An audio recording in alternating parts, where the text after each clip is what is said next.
જરૂરી વાતો યાદ રાખો। 1. જો કોઈ વ્યક્તિ આપણને એક જ સબક વારંવાર શીખવે તો ભૂલ તે વ્યક્તિની નહીં પણ આપણી છે। 2.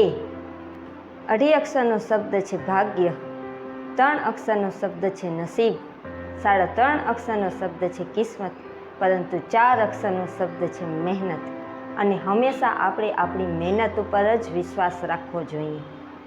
3. જીવનમાં સફળ થવા માટે આ 5 વાક્યો ક્યારેય ન બોલવા જોઈએ। 1.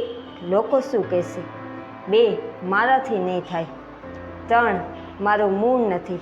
4. મારી કિસ્મત જ ખરાબ છે। અને 5. મારી પાસે સમય નથી। આજની ચોથી અને છેલ્લી વાત, માણસના દુઃખી થવા પાછળ મુખ્યત્વે 2 કારણો છે। 1. તેને પોતાની મહેનત કરતાં વધુ જોઈએ છીએ અને 2. સમય કરતાં વહેલા જોઈએ છીએ।